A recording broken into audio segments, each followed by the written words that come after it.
नमस्कार दोस्तों, मैं ज्योतिष आचार्य वासुदेव मिश्रा आपका अपने चैनल एस्ट्रो मास्टर वासु में हार्दिक अभिनंदन करता हूं। दोस्तों, आज का यह ज्योतिष का कार्यक्रम आप सभी वृषभ राशि वालों के लिए सम्राट सूर्य के राशि परिवर्तन प्रभाव को लेकर बड़ा ही खास कार्यक्रम साबित होगा। जी हाँ, भुवन भास्कर सूर्य बीते 15 मई 2025 की रात 1:56 पर अपनी उच्च राशि मेष राशि को छोड़कर अपनी शत्रु राशि यानी कि आपकी राशि वृषभ राशि में प्रवेश कर चुके हैं और आने वाले 15 जून 2025 की प्रातः काल तक आपकी ही राशि में रहते हुए आपको परिणाम प्रदान करेंगे और इसके पश्चात मिथुन राशि में प्रवेश कर जाएंगे। तो ऐसे में सम्राट सूर्य का आपकी राशि से गोचर करना आपके लिए क्या परिणाम लेकर आया है, इस गोचर काल के दौरान सूर्य कहाँ कहाँ पर आपको शुभ परिणाम प्रदान करेंगे, तो कहाँ कहाँ पर आपको सावधानी बरतनी होगी और किस प्रकार से सूर्य की ताकत आपके भाग्य की लेखा जोखा को बदलने वाली है, सभी बातें बहुत ही विस्तार के साथ आपको बताएंगे। इसलिए वीडियो को लास्ट तक देखिए और अगर आप अपनी जन्म कुंडली पर हमसे परामर्श लेना चाहते हैं तो आपको हमारा कॉन्टैक्ट नंबर स्क्रीन पर और डिस्क्रिप्शन बॉक्स में मिल जाएगा, जहां से आप व्हाट्सएप के थ्रू अपॉइंटमेंट लेकर अपनी जन्म कुंडली का बड़ी बारीकी से अध्ययन करा सकते हैं। तो दोस्तों, सूर्य कौन है? सूर्य तो आत्मा, पिता, उच्च सरकारी नौकरी, पद प्रतिष्ठा, मान सम्मान, सफलता, आरोग्यता के कारक हैं। सूर्य अपने इन्हीं कारक तत्वों के चलते हमारे जीवन के विभिन्न पहलुओं को प्रभावित करते हैं। सूर्य का मजबूत होना जीवन के हर क्षेत्र में श्रेष्ठ सफलता प्रदान करता है, मान सम्मान, पद प्रतिष्ठा प्रदान करता है, शासन प्रशासन से और पिता से लाभ होता है। ठीक इसके विपरीत सूर्य की कमजोर स्थिति जीवन में संघर्ष बढ़ा देती है, मान सम्मान, पद प्रतिष्ठा में कमी लाती है, शासन प्रशासन से पिता से तालमेल में कमी आती है और हड्डियों से संबंधित तकलीफ, नेत्रजन्य पीड़ा भी सूर्य कमजोर होकर दे देते हैं। इसलिए इनका बलवान होना कंपलसरी हो जाता है, चाहे जन्म कुंडली में हो या फिर गोचर कुंडली। और इस बार देखा जाए तो गोचर कुंडली में भले ही शत्रु राशि से गोचर कर रहे हैं, लेकिन पहले घर से गोचर करने के चलते इन्हें कारकत्व की प्राप्ति हो जाती है और ऊपर से वृषभ राशि यानी कि आपकी राशि एक भूमि तत्वीय राशि है, तो कई मामलों में सूर्य श्रेष्ठ परिणाम आपको प्रदान करेंगे। अब देखिए, आप सभी वृषभ राशि वालों के लिए सूर्य का गोचर कहाँ पर हुआ है, तो आपकी राशि में यानी कि आपके लग्न भाव में, और सूर्य आपके चौथे घर के स्वामी बनकर आपके लग्न भाव से गोचर कर रहे हैं। पहले घर में सूर्य को कारकत्व की प्राप्ति हो जाती है, अभी मैंने आपको बताया। ऊपर से देवगुरु बृहस्पति अभी आपके दूसरे घर से गोचर कर रहे हैं, तो कहीं ना कहीं इस गोचर काल के दौरान इन दोनों ग्रहों का सकारात्मक प्रभाव आपको अपने जीवन काल में देखने को मिलेगा। सूर्य आपके चतुर्थ भाव यानी कि आपके सुख सुविधा, चाहे फिर वह मानसिक सुख हो या फिर भौतिक सुख, और पहले घर से आपकी पर्सनैलिटी से गोचर कर रहे हैं, तो इसे अपने आप में ही बड़ा ही अद्भुत कहा जा सकता है। इस गोचर काल के दौरान आपके चौथे भाव, पहले भाव, सप्तम भाव और दसम भाव को एक्टिव करके आपको परिणाम प्रदान करेंगे। सबसे पहले तो आपके व्यक्तित्व को यानी कि आपकी पर्सनैलिटी को विशेष रूप से प्रभावशाली बनाएंगे, आपके व्यक्तित्व को निखारेंगे। बृहस्पति जहां एक तरफ ज्ञान के प्रभाव से, विवेक के प्रभाव से आपकी पर्सनैलिटी को प्रभावशाली बनाएंगे, तो वहीं दूसरी तरफ सूर्य ग्रहों के राजा हैं और ऊर्जा के केंद्र हैं। तो इस समयावधि में आपके चेहरे की आभा मंडल और आपकी पर्सनैलिटी, आपका रहन सहन, आपका जो दैनिक दिनचर्या है, हर किसी को प्रभावित करेगा। इस समय आपके अंदर स्वाभिमान की मात्रा जागृत होगी। हालांकि स्वाभिमान आपके लिए नुकसानदायक नहीं होगा और न ही सामने वाले के लिए नुकसानदायक होगा, बल्कि दोनों के लिए इसे प्रॉफिटेबल कहा जा सकता है। आपको अपने सभी कार्यों में सफलता की प्राप्ति होगी।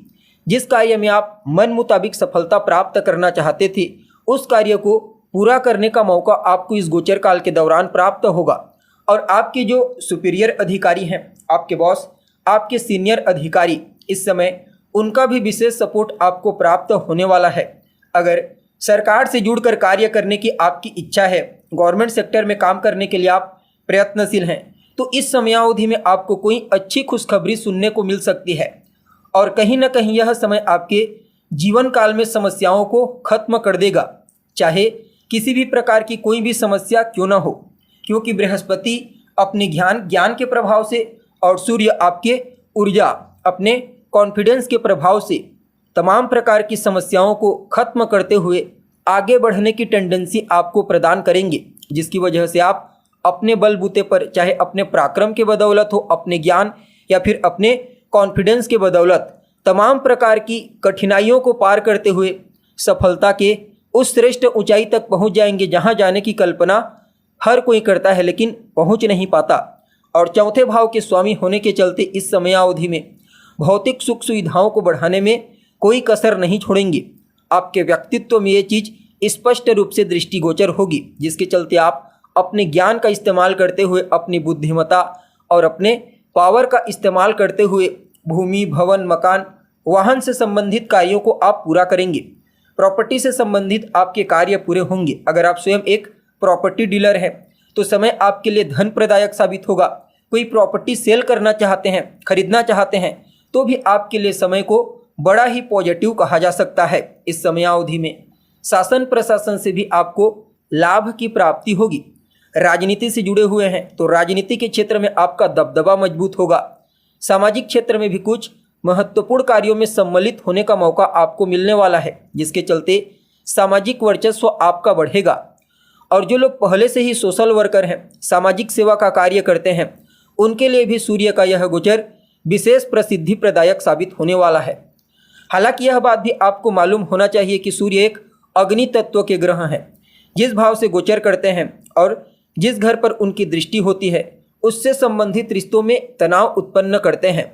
तो सप्तम भाव पर सीधी दृष्टि होने के चलते जीवन साथी के साथ थोड़ी बहुत तालमेल में कमी आ सकती है लाइफ पार्टनर के मध्य। और इसके पीछे कारण क्या होगा, तो आपका स्वाभिमान, आपका ईगो होगा। और अगर आप पार्टनरशिप में कोई बिजनेस व्यापार भी करते हैं तो वहाँ पर रिलेशनशिप को बेहतर बनाने का प्रयास कीजिए। हालांकि अगर आप इंडिपेंडेंस तरीके से व्यापार करते हैं, स्वतंत्र रूप से, तो फिर कहना ही नहीं। ये दोनों ग्रह मिलकर के इस समयावधि में आपको जबरदस्त प्रॉफिट प्रदान करेंगे। इवन लाइफ पार्टनर का सहयोग भी आपको प्राप्त होगा। भले ही तालमेल में थोड़ी बहुत कमी आ जाए, लेकिन उनकी सलाह और उनका सहयोग इस समय आपको आर्थिक लाभ प्रदान करने वाला है। और जो जातक अविवाहित हैं उनके लिए भी विवाह के कुछ अच्छे रिश्ते आने की प्रबल संभावना नजर आ रही है, क्योंकि सूर्य आपके चौथे घर के स्वामी बनते हैं। और अगर आप कोई नया काम धंधा शुरू करना चाहते हैं, कोई बिजनेस व्यापार, तो भी सूर्य आपके लिए फेवरेबल होंगे। आपको मानसिक शांति की प्राप्ति भी कई मामलों में होने वाली है। 12वें घर से जब गोचर कर रहे थे तो कई प्रकार से एंजाइटी और टेंशन आपको देखने को मिल रही थी, खास करके अनियंत्रित खर्चों की वजह से। लेकिन अब उनसे संबंधित तमाम प्रकार की समस्याएं आपकी दूर हो जाएंगी। जो धन का खर्च बेमतलब हो रहा था वह रुक जाएगा और सही कार्यों में आपके द्वारा खर्च किया जाएगा। सो समय को हर प्रकार से हम अनुकूल ही कह सकते हैं। सामाजिक क्षेत्र में भी आपका आर्थिक योगदान देखने को मिलेगा, जिसके चलते कहीं न कहीं उनकी ब्लेसिंग आपके लिए प्रॉफिटेबल साबित होगी। फिर भी क्या कुछ उपाय आपको करना चाहिए इस समयावधि में, तो अपनी क्षमता के अनुसार लोगों की मदद कीजिए, अपने दिनचर्या को ठीक कीजिए और नियमित रूप से नवग्रह स्तोत्र का पाठ करना आपके लिए सूर्य के इस गोचर को और बेहतर बना देगा। जी हाँ, तो दोस्तों उम्मीद है आपको जानकारी अच्छी लगी होगी। अभी के लिए बस इतना ही। पुनः मुलाकात होगी एक नए एपिसोड में। तब तक के लिए नमस्कार।